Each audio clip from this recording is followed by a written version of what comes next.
Ungile Seigneur, malgré ce moment où il va passer la victoire à tout nous a étrange Dieu. Bien banda kumona ngoluna nzambe na pokwa na lelo. La Bible dit il fait grâce à ceux qui fait. Banda kumona ngoluna nzambe asali yo. Banini balamuka kina tongo a lelo, nini bazongisi nini kwa nzambe. Mais yo pesi nzambe nini pour mériter ngoluna na pokwa na lelo. Bene mozali kokende kwa adorer nzambe wana. Banda kokanisa lisusu lolenge nzambe azobatela libota na yo. Bisike zwami yo, ozozwa position ezali komériter kwa adorer nzambe. Car la Bible déclare, l'heure vient et elle est déjà venue. Où les vrais adorateurs adoreront le Père en esprit et en vérité. Yesu biso tokusani na pokwa na lelo. Oya kale koko saka raka ya basheke mende reko koko saya.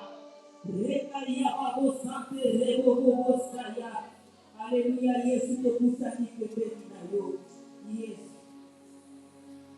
Holy, holy,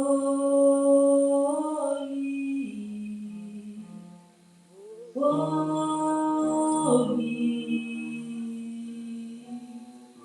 holy, et dans les royaumes de ta gloire, et dans les royaumes de ta grâce, je peux voir tous tes anges qui s'est prosterné t'adorent. Et dans la séquina de ta gloire, et sous la nuit de ta grâce, je peux voir tous tes anges qui s'est prosterné t'adorent.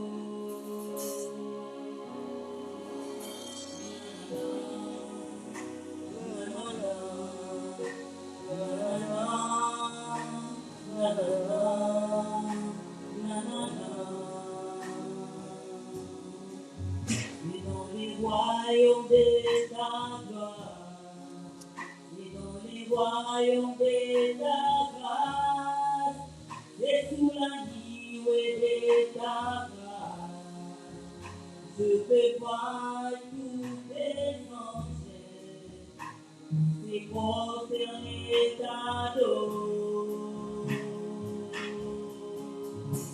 Adonai, tu es saint.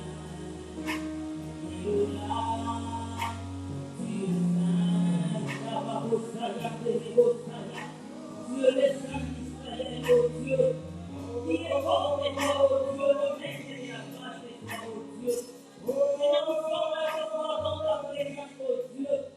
Laisse à toi de nous faire souffrir, oh Dieu. Tu n'y es pas ignoré, tu n'es pas ignoré. Aujourd'hui, nous sommes là pour l'ensemble de la pauvre dans les locaux. Tu n'y es pas ignoré, Seigneur. Dans les royaumes de ta grâce, oh Dieu. Oh Dieu, que tu es touché la pauvre dans les locaux, oh Dieu.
Kwanda kotea liboso na bino te sanke na pesa merci. Nous avons pas mon opportunité où nous pouvons finir la peau comme nous.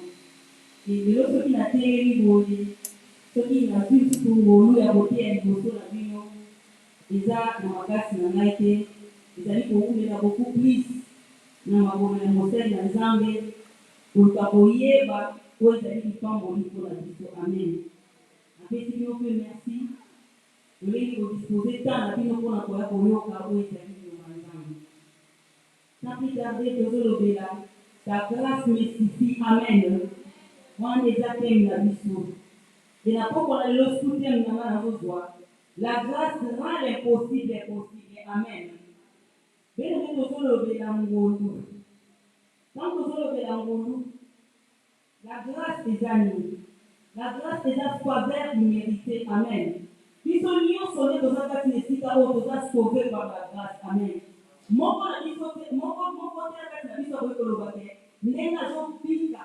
Na mama ko tema o ya kolobela. Eza makasi na ye. Mon côté ko bi koloba ndenge journée o ebandi. Ndenge ko sukela na eza makasi na nga. Et nous sommes sauvés par la grâce. Et ma toujours peine les angolous. Malheureusement, mon ogona biso les angolous. Nyonso ezodépendre kati na biso eza ngolu ensemble. Tokofungola babible na biso na 2 Corinthiens chapitre 6, tokozwa 6 à 9. Pardon, s'il vous plaît, 2 Corinthiens 12, tokozwa 6 à 9.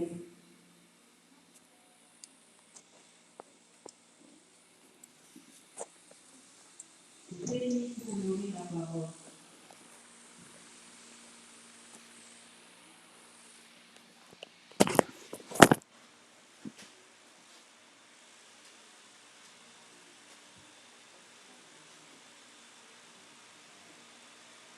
Amen. Je lis au nom du Seigneur.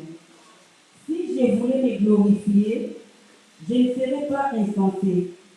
Car je dirais la vérité, mais j'abstiendrai en fait que la personne ait mon sujet une option supérieure à ce qu'il voit, à moi ou à ce qu'il attend de moi. C'est pourquoi je ne sois pas enflé d'orgueil à cause de l'excellence de ces révélations. Il m'a été mis une charrette à la chair, un ange de Satan pour me souffleter. Il m'empêchait de m'enorgueillir. 3 fois j'ai prié le Seigneur d'éloigner de moi. Il m'a dit, ta grâce me suffit. Amen. Bien-aimé, voilà apôtre Paul, beaucoup pour vendre. Apôtre Paul a expliqué, makambo oya bikati na Nzambe. Amen. Apôtre Paul a expliqué le problème oya kutanaki na wana Nzambe. Bien-aimé, apôtre Paul azali kutulokola yo nanga. Na sena mabele oyo, tant que tozovivre tokobanda toujours kokutana na baproblème. Oyo ebanda kotalisa yo oyo expliquer Nzambe. Apôtre Paul abandi koloba lobi akutani na babitumba, akutani na makambo mosusu. Abandi koexpliquer, azoexpliquer alobi aprier même 3 fois. Pour akosenga na Nzambe, mais Nzambe azorépondre alobi ma grâce te suffit. Amen. Mais les temps où tu as la prière au sala, les gens ont un problème au coup d'un amour. Au loupa le légué, les hommes à Yaloyo. Au sala, va gêner prière. Bien aimé, on m'attend à montagne. Tant que tu as offrande la dégué. Aux autres, les hommes va faire sa solution à l'État. Mais les hommes vont le ballon à peau qu'on a le lot. Ma grâce te suffit. Amen. Bien aimé, on loue ensemble et ta ligne pour la yo. Ngolu ensemble ne chantaka ba l'esprit prophétique à dire. Ngolu ensemble ne bobi bongo la likambu songolo bezo d'évangile. Apôtre Paul expliquer, bien aimé, la grâce c'est quoi? La grâce c'est la faveur iméritée. Ngolu ensemble to mérita ba ngote. Ngolu ensemble asala ngolu na ba oya nini. La grâce c'est quoi? Bien aimé, tant tozolo be ngolu, la grâce c'est la possibilité. Amen. L'autre fois, la loi de Moïse nous condamnait. Amen. Dans l'Ancien Testament, il y avait la loi Oyo,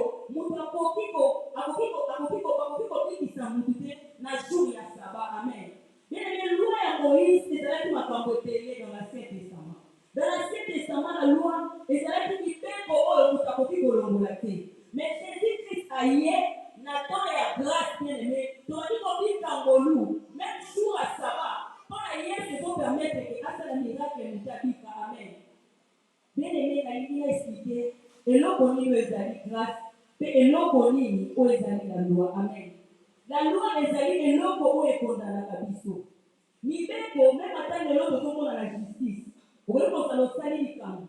Soko pusani, liboso ya ba juge bakosambisa selon mibeko.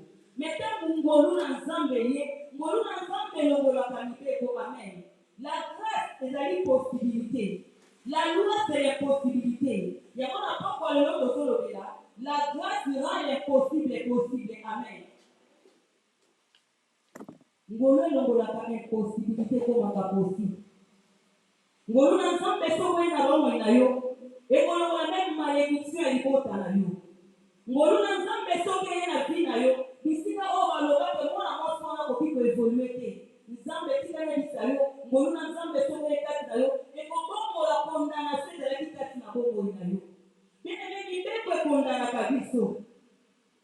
Loi ya Moïse ezalaki tangu nyonso mutu azobena. Donc bakoki kobikisa ye jour à sabbat. Mais la Bible dit quoi? Quand Jésus-Christ est venu, il a traversé les tabernacles plus clairs, plus parfaits, non pas avec un sang de doux, non pas avec un sang de veau, avec son propre sang, on a eu la rédemption éternelle. Bien aimé, tu dis qui s'en va à Makila Yesu, n'est au Zwangolu, et Ngolu n'a jamais fait bon la cagnon sur la biso. Bien aimé, on dit qu'on a un likambu moko songolo. Où est l'Elisaka Vinayo? Yango wana nde koki kozala loi mpo na yo na poko na lelo. Alors ntango apôtre Paul azoloba aexplike asambeli même 3 fois abondeli nzambe azorépondre elobi ma grâce te suffit. Donc mpo na nzambe mpo na apôtre Paul koyanola ezalaki ngolu na ye nde ekoki kati na ye, ngolu na ye nde ebongisami kati na ye. Ngolu na nzambe na poko na lelo ekoki kolongola bisika oyo baloba okoavanse te po ete famille na bino basi baloba bana mibali basalaka te. Mais ngolu na nzambe ekoki kolongola kati na loi, ekoki kokotisa yo kati na mpe la loi. Ngolu na nzambe ekoki kolongola kati na loi, ekoki kokotisa yo kati na grâce. Bien-aimé okosala tozomona kati na Bible soki totangi na Jean chapitre 5.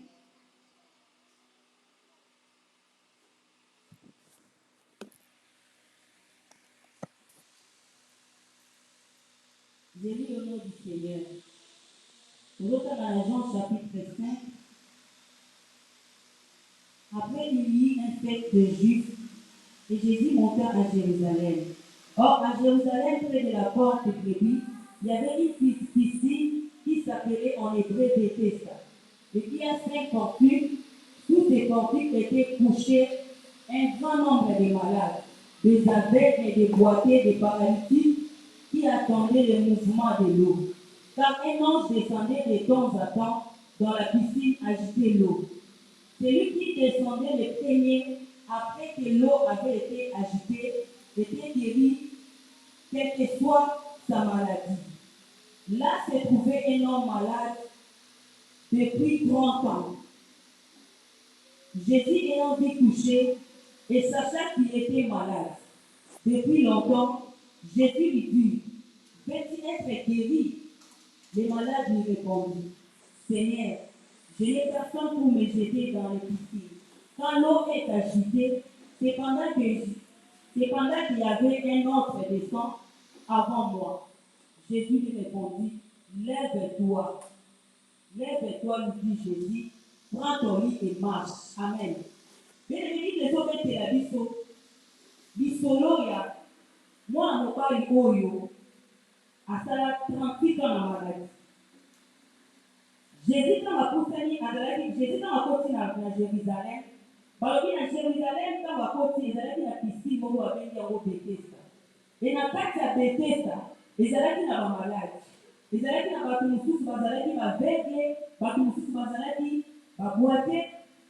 Mais moi, en bas, à ça, 38 ans dans ma maladie.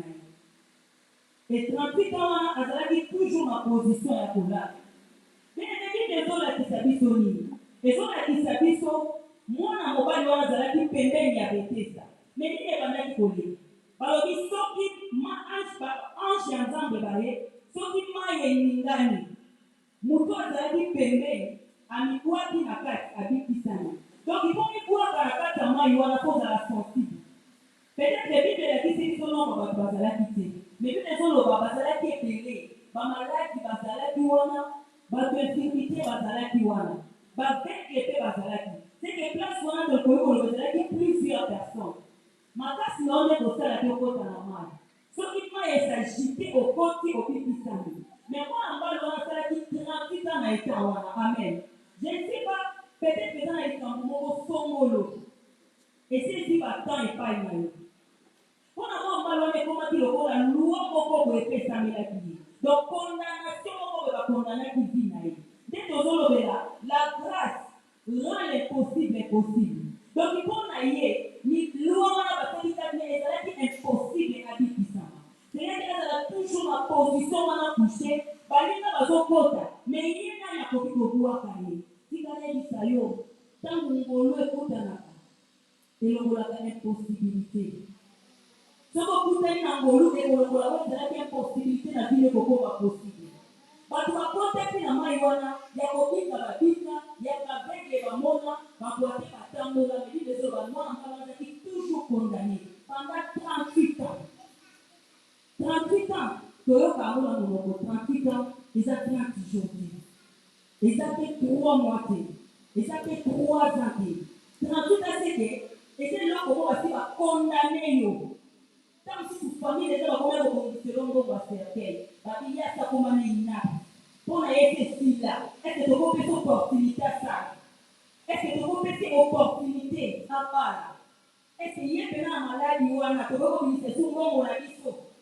Bien tozomona lelo na kati mpe na bafamille oyo toza nango basi bakotisa lwa moko boye na vi na yo, basi bapesa maladi wana songolo yo moko mpe osondima na oyo eza maladi wana. Mais oyaka kati na eglise na esika oyo ozomona bamiracle ezosalama, tozomona bikomba bazobota, nazomona babeli bazobika, chômage ezokwea, selibe ezokwea. Mais ndenge nini likananga ezochange te? Na lingana biso oyo na kati ya mabota oyo toza nango eza na balwa oyo batiela biso, eza na bamibeko oyo batiela biso etekisa biso to atteindre destine na biso. Mwana mobali wana azalaki condamné pendant 38 ans. Bible ezoloba Jésus-Christ envoyé atuni ye veti guéri. Atunaki ka question moko abandi koexplike ye alobi ntango nyonso mai ezalaka jite esika oyo ngai nazalaka na moto akobwaka ngai te mpona bikisa. Yesu atali alobi prends ton lit et marche. Amen. Bisa yo eza na mutu moko te na se na mabele oyo akoki kolongola citation ekondana vi na yo. Mutu moko te akoki kolongola mibeko oyo batiela yo na vi na yo. Mais quand la grâce de Dieu viendra dans ta vie ekolongola impossibilité na bongo nyonso kokoma possible. Quand la grâce de Dieu viendra dans ta vie ekolongola chômage okokoma travailler na kombo na Yesu. La grâce de Dieu nous suffit. La grâce de Dieu elongolaka impossibilité na bongo ya biso. Destinée prophétique na biso. Mwana mobali wana kama ezalaki impossible mpona famille na ye batikaki ye. Mais 38 ans na oloba soki totali 38 ans par rapport ya mwana mobali wana na mbeki nani akokai kobanda koya kotika ye soki kana ezalaki bamema ye na Betesda bazongaka na ye. Je crois batikaki na position wana. J'espère que mwana mobali wana asalaki bandebele bande kolala wana parce que ezalaki na moto abande kolongola ete lolenge moko na lingi yebisa yo peut-être osala bande ebele na présence ya Nzambe kati na esika oyo mais kai na we echangeaka te. Peut-être omelela basali na Nzambe ebele oyaka l'église ozolala oyaka l'église ozolela mais position na we echangeaka te. Mais na lingi yebiso na poko na lelo Nzambe babenge le maître de la grâce. Il est là ce soir pour te demander que Dieu te sauve dans ton problème, que Dieu te guérit de ta maladie. Il est le maître de la grâce. Mwana mobali wana bandi koexplike kolo nawumeli na maladi oyo na yaka awa tangu mai tangu nyonso mai eza kosagite me nani nakoki kobwaka ngai nani nakoki kobota likambo no na pokwa na lelo nani akoki kolongola condamnation bakondana vi na yo nani akoki kolongola loi zetabli ya libota na bino me Jésus Christ angonyaki akongoli nyonso ya ye ebi ezoloba bato nio balobi nani nde abikisi yo alobi mwana mobali alobi na nga prends ton lit et marche alobi alobi prends ton lit et marche pourquoi est-ce que pesa meli biso kola sabbat interdita bene bene bine yo bene poti basheya bakoki kotelema baboni situation ezo changer bazoloba nani ayebisaki yo obala na bine yebisa yo ata alobi na famille na bino babalaka te me yo kobala na kombo na yesu kote ngolu na nzambe eza kati na yo ata balobi te na famille na bino basalaka te yo kosala po ngolu na nzambe eza kati na yo ngolu na nzambe nde chantaka ngolu na nzambe nde bombolaka nyonso nzambe ayakobongola basitation na biso autrefois mibeko ekangaki biso autrefois mibeko ekondamaki vi na biso mais nzambe ntango aye ayekolongola mibeko wana nous sommes sauvés par la grâce bine nde nalingaka ngolu na nzambe soko tulingaka betololi ngolu na nzambe nakokola lelo nawebi so ngolu na nzambe esonga na famille oyo baloba mwasi akoki kobala te famille oyo baloba mwasi akobota kobala te bien aimé nazokola ye moma donné mpe ya sonan papa na tozalaki na basi ebele ozovanda koza bafille ebele mais yo nde ozalaki soki ka problème mwana makambo bien aimé na bange toujours kolela kokola na nga eza ngolu vi na nga eza ngolu meme kotelema na nga liboso eza ngolu meme bano nazokota eza ngolu yango nde biso na pokwa na lelo sotulinga kesete la glace nakobiso ngolu ezobeti na seliba elongo yekimo na makambo ebalisa ye ekongola identitaki na ye kesete la glace ngolu ezonga na sérénité jete condamné pendant 10 ans nakoki kobota te me ngolu na nzambe ye elongoli libeko wana ebotisika mpe ezobokisanga lisusu binene nzambe aza malamu. La grâce de Dieu nous sauve. La grâce de Dieu nous sauve par la loi. Ngolu na nzambe esovaka biso. Ngolu na nzambe elongolaka mibeko. Ntango nyonso mwana mobali wana azalaki toujours wana. Liboso na petesa azomona nde baninga miracle ezosalama. Ndenge ozokoyeba esika oyo na jis. Ozomona vendredi papa akokita azobala. Samedi oyo ekoya ate balisa azobala. Ndenge nini nzambe azomona ngai te? Ndenge nini naopusana na présence ya nzambe me nzambe azomona ngai te? Nini esalaka demoto abika ngolu na nzambe? Premièrement, c'est la prière. Amen. Premièrement, esalaka demoto abika ngolu na nzambe eza prière. Mwana mobali wana bi maison déterminée te lolenge ndenge nini abandaki koya na betesa abandaki kosonga. Mais soki na comprendre bien à son état kolala bandeko wana na betesa wana po nzambe amona ye ezalaki prière kodemele toujours na présence ya nzambe ndenge osala yobika miracle kodemele toujours na présence ya nzambe ndenge osala ete obika molamo ya nzambe pendemi la prière combien etopesa na nzambe na présence ya nzambe tozobanda 21 jours déjà paster aza koannonce basusu bazobanda makota ya gene obina malile nango akondi koofuna na 40 jours awa ine nde wana ezali mais tikala biso par rapport eke na yo ekobongola miracle ya nzambe kati na esika oyo te bango bakobika ngolu eza bango bakondika toujours kozala na présence ya nzambe kozala na présence ya nzambe ekokolaka biso baporte ekangamaki kozala na présence ya nzambe ekokolaka impossible na bino biso ekomaka possible. Non, on va le toujours pendant 38 ans. Pendant 10 ans, pendant 15 ans, situation va changer. Et ça, on va vous sauver de la bataille dans Zambé. Nous sommes pour le bateau de la personne.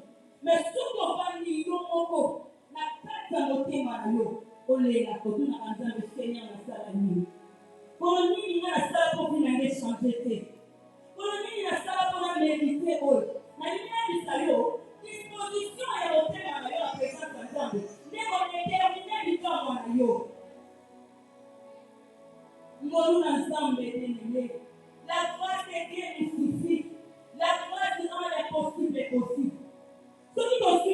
Mephibosheth. La guerre Samuel est née. Mephibosheth. Mephibosheth, c'est l'histoire de Mephibosheth.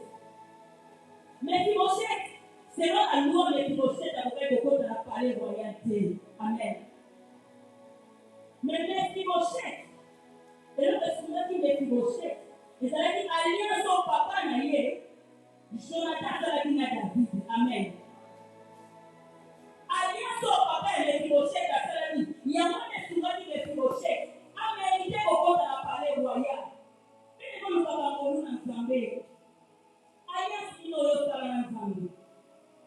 Alliance n'a eu des bien-aimés. Mephibosheth a mérité que Côte a parlé royal à cause de l'alliance.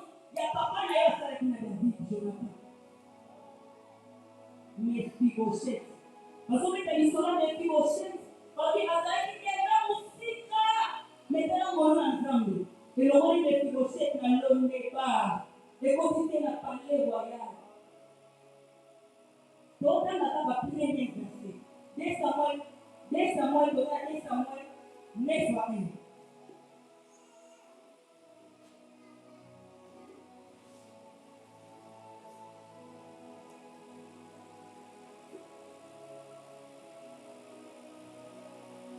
J'ai lu le nom du Seigneur. David dit, reste-t-il encore quelqu'un à la maison de Saoul pour que je lui fasse du bien à cause de Jonathan? Il y avait un serviteur de la maison de Saoul, nommé Tiba, que l'on fit venir auprès de David le roi, lui dit, et si Tiba, il a répondu, ton serviteur. Le roi dit, y a-t-il plus personne de la maison de Saoul pour que je lui enverre, lui, de la bonté de Dieu? Et Tiba répondit, il y a encore un fils de Jonathan, perclus de Dieu. Le roi dit, oh, et Tiba répondit au roi, il est dans la maison de Machir, fils d'Amiel, à Lodébar. Le roi David envoya chercher dans la maison de Mika, fils Amiel, à Lodébar. La verset 7 va le dire. David lui dit, n'écris point, car je vais te faire du bien à cause de Jonathan ton père. Je te rendrai toutes les terres de Saoul ton père, et tu mangeras toujours à la table. Amen. Mephibosheth azalaki enfile.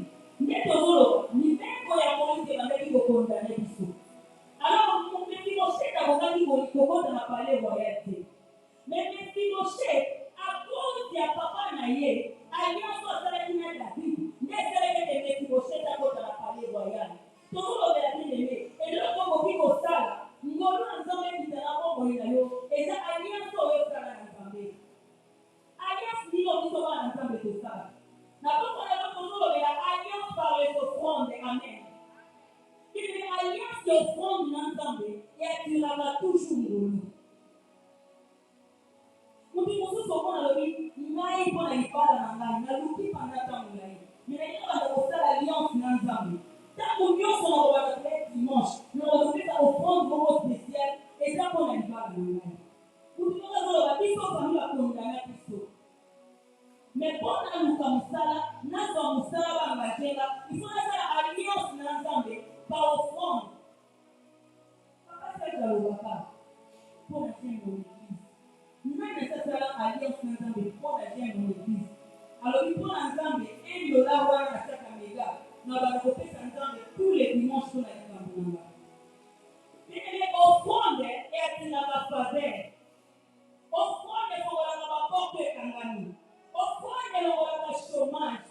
Offrande elongolaka pauvreté. Offrande ebukaka oyo ezali obstacle. Offrande ezacha ekelaka koenrachete biso meme na kufa. Offrande. Moko batémoigne kaka esi biso lobi ntango Nzambe abisikaka ye affaire amenaka ye place moko ayebisi alobi omoni nini kuna abi namoni mutu bakangi bashene abi mutu wana bakangi bashene alobi kokanisi na sotala akabwaki biso na se amoni biso bakretien na kombo na Yesu nabengani molimo chômage pauvreté mosika vi na nga abine bato la okwani abisikolo tala lisusu alakisi ye eza na kaka bakretien mosusu asindika afete na komona esimbo obele alobi seigneur naye kopesa yo offrande oyo ya rachat likolo ya vi na nga naye kofrire yo offrande oyo mpona mosala na nga alobi omoni genre bato ata asambeli na ye akoti bagene de prière te mais ozala toujours béni à cause de l'offrande. Comment tellement prophétique alors on va dans le nom de Jésus. Tellement prophétique alors on va par l'offrande. Tellement célibat alors on va par l'offrande.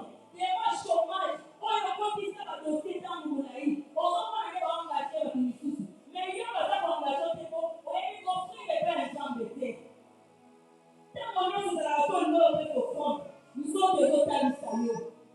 Comment il s'appelle le thé? Papa c'est dans le bateau souci pour la loyer. Souvent les ministres sont attirés. Mais les liens du salut. Au moins ils sont de tant de temps en opinion. Ils sont qui vont toujours condamner il faut. Voilà pourquoi tant on va prendre on va aller pour qu'il construise l'Israël. Avant qu'il même pour consulter Sarah. Pourquoi Sarah de la qui moi signaler? La jeunesse qui les a mis. Tant que mon père est à mon lit moi ça le cette voici cher de ma chair, l'os de mes os. Abraham a eu tout à la qui Sarah. Sarah il a été. Oyo mwana menopause. Oyo mwana lipinda. Bino la chair nous condamnera toujours. La chair kotalisa biso kopesa nzambe te. Nzambe kotalisa biso toujours na désir na biso. Bino na sengeli na mutu azoluka ngolu na nzambe na bina ye. Bisika possibilité pesamela yo. Na bina biso offrande na oyo déclencher miracle. Offrande na oyo kolongola yo. Na possibilité kokotisa la possibilité. Tu vas faire l'alliance ensemble. Comment ça l'alliance na mukamokili? Lelo tomona tobali. Chérie, je t'aime.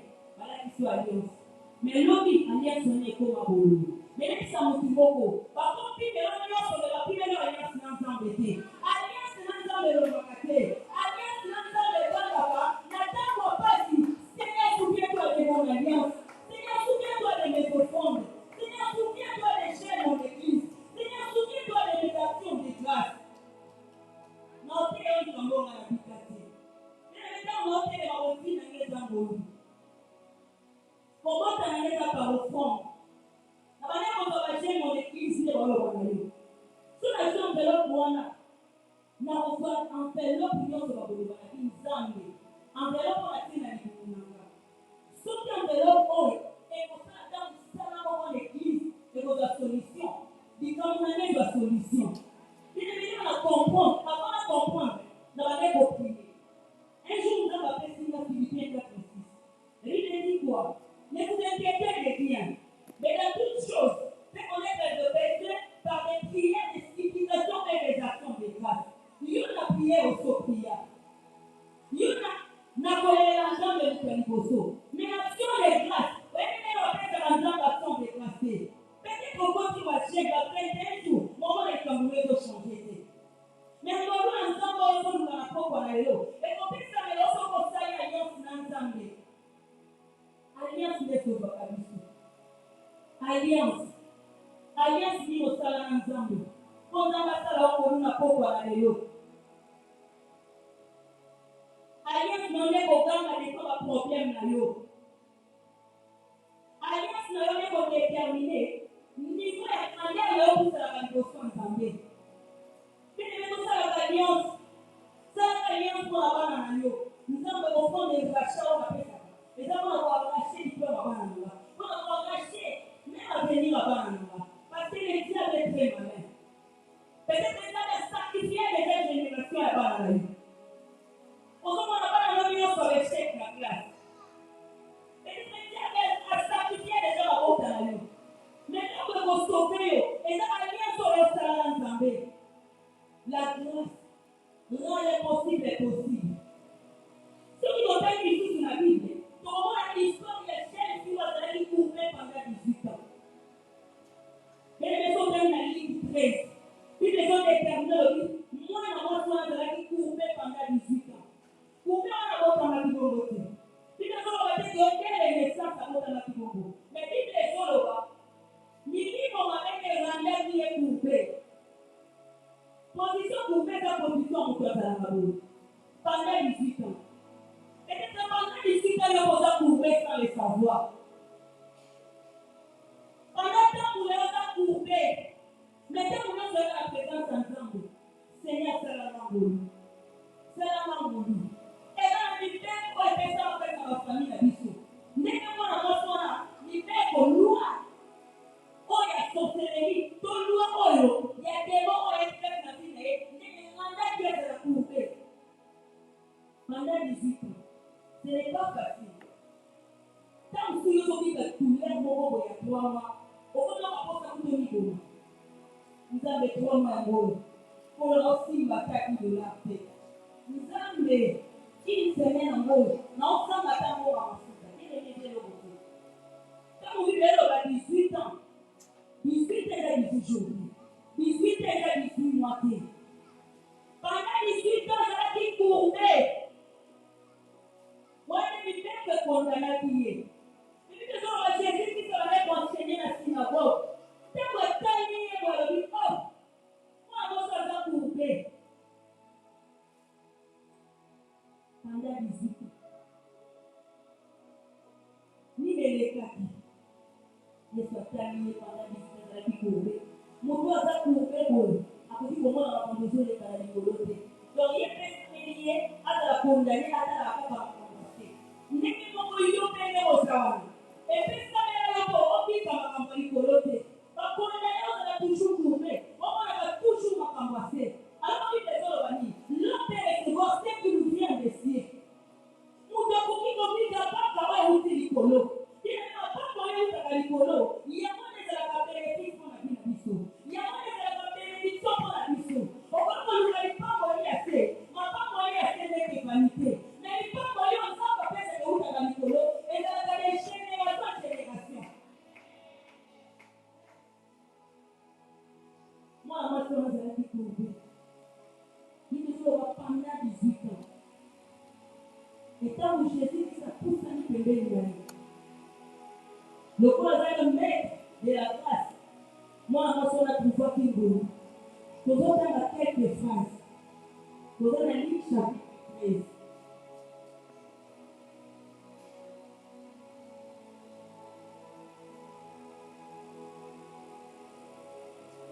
J'ai lu au nom du Seigneur.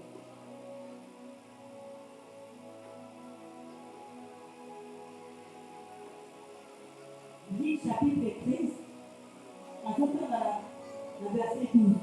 Lorsqu'il vit Jésus, lui adressa la parole et lui dit, femme, tu es délivrée au nom, tu es délivrée de ton infirmité.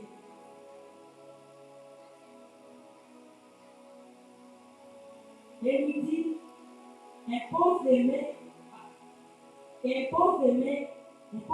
à l'instant, elle se redressa et glorifia Dieu. Mais les chefs de la synagogue, indignes de ce que Jésus avait opéré, cette guérison le jour des sabbats. Amen. Moi, le moment où je suis courbé, à l'instant même dans la coupe à Jésus, et son état va vraiment changer. Jésus a imposé à mon combat à se redresser. Et chef de la synagogue, pour la maman de la vie possible. Donc, il montre qu'on dit qu'un jour à sabbat. Pour la maman, c'est impossible. Moutakoki a sabbaté, et c'est qu'il Moutou a toujours condamné. Mais Jésus qui se met de la loi, tant qu'il a l'homme, il est tellement approuvé, il s'est imposé à vos palais, au but qui s'est mis infirmité. Amen.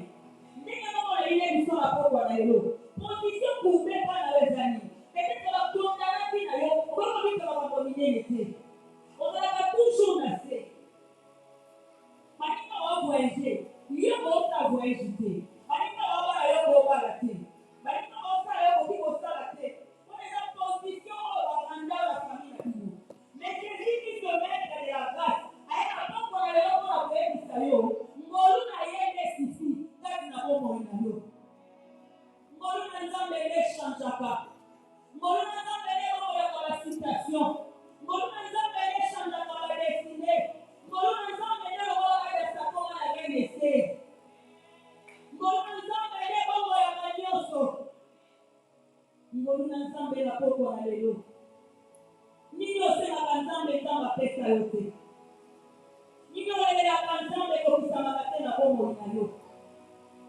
Nous ne sommes pas dans la loi de Moïse. Nous sommes dans les temps de la grâce. Mais il y a une disposition qui a été dans notre présence de la présence de Dieu. Il y a une disposition qui a été dans l'ensemble. Pour les hommes et pour la vie de Dieu. Il y a une position qui est dans le soir. Quand on pousse dans la présence ensemble. Il y a une montée où mon Dieu est tombé dans la vie de la pauvre de Dieu. Bétier guéri. Bétier est sauvé. Nous avons besoin de la pauvre de Dieu. Nous avons besoin de la pauvre de Dieu. Mais nous avons besoin de la pauvre de Dieu. Nous avons ensemble de la notre vie de Dieu. Nous avons ensemble de la condamnation. Nous avons ensemble de la loi de la famille. Nous avons ensemble de l'impossibilité de la vie de Dieu. Nous avons ensemble de l'impossible. Nous avons ensemble de la vie de la famille. Nous avons ensemble de l'équipe qui sont dans la vie de la vie. Ngolu na nzambe Yesu pene ngolu na nzambe asalaka ngolu na baoyo ya ye apesi biso mpe baokele tozobika ngolu na nzambe okoyele biso na maboko mibale bosengo betela nzambe osala sie oyeba pesi maboko nyonso tozobika lelo ezako ngolu na nzambe oyo nzambe alingi yo soki lelo topele ezako na ngolu na nzambe